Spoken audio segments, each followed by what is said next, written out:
This video was sponsored by EA.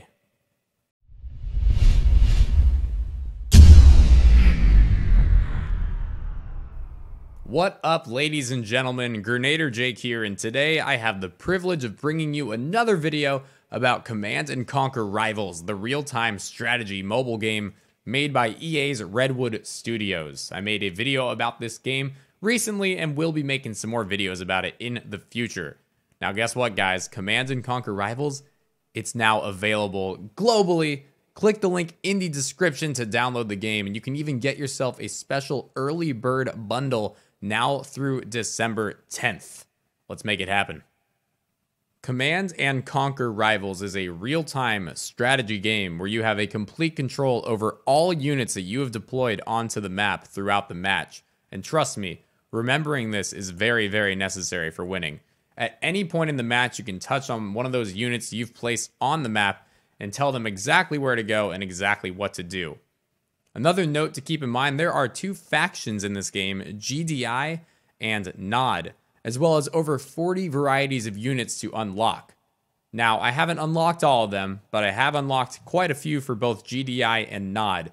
And what I'm going to do now is take you through some strategies that I've started to develop in my matches to help me win these games. One of my strategies is actually before you even start the game. It's making your squad. Now remember, while you are in game, there is a currency called Tiberium, that green currency that you actually are sending harvesters to farm for you. And what I like to do is really be as efficient as I possibly can with that Tiberium. Now remember, in order to send units, you've got to build the appropriate things. So for ground units, you got to grab barracks. For vehicles, you got to grab these war factories. Helipads will cost you Tiberium, and tech labs will also cost you Tiberium. In other words, if you've got one unit from tech lab, helipad, war factory, and barracks, you're going to have to spend a ton of Tiberium throughout the match to actually build those. So what I like to do is squad up all in one or two areas. So I've got 3 units from my barracks and 3 units from my tech lab. What that means is I am minimizing the amount of Tiberium I actually have to spend on building these structures, and therefore can maximize the Tiberium I'm spending on the actual units themselves throughout the match. Now, when getting started with a game, the first thing you should do is put your harvester on the map and then start your barracks. You want to get that harvester farming some mats for you as soon as possible and get your army onto the field. What I like to do is send my units to that middle control point. Send them right into the middle where the enemy's going to have to fight you. Get your units established early. Sometimes, if you take total control over that middle control point, the enemy won't even be able to get you out of it the entire rest of the game. I have won many games simply by sending my initial units to that center control point and having the enemy never fight me off of it.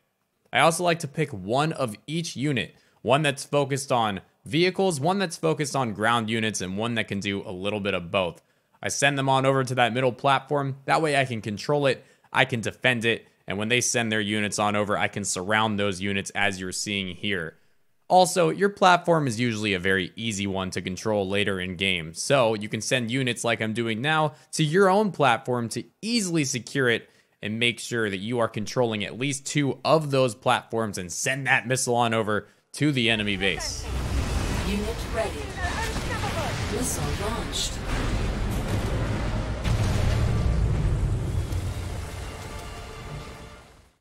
Command & Conquer Rivals does a great job at making sure you know how to improve at the game and to make sure that you are playing people at your level. For example, you can look at the Command & Conquer network to watch replays in various languages and learn new strategies that those players have used.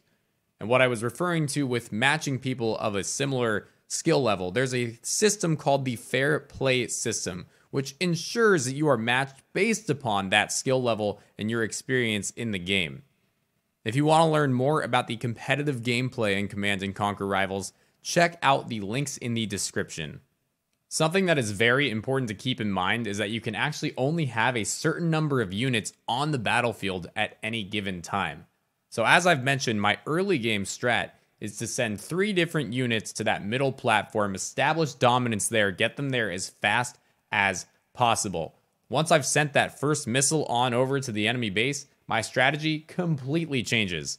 At that point, I let those units die off if need be, and I entirely focus on investing in the expensive units, the powerful units, because what I like to do is get as many as those high-powered tanks, vehicles, whatever they might be, the highest powered, most expensive units available. I try to get all those on the battlefield for the second half of the game. So first half, I like to invest in those easy, cheap, quick units, and second half, because you can only have so many on the field at one time, get those high-powered, get those expensive units out there to defend that base. Now remember, you can allow the enemy to actually begin to load up that missile for you. As long as you take control of the majority of those control points right before that missile launches, it will launch in your favor. One of my favorite end of the game strategies to utilize is to get a lot of very expensive, high-powered units onto the battlefield and wait until that last few seconds and then just spend them or send them all on over to that control point. Take it over for your squad at the very end of the game. You will completely surprise your enemy and you'll launch that missile in your favor and secure the victory.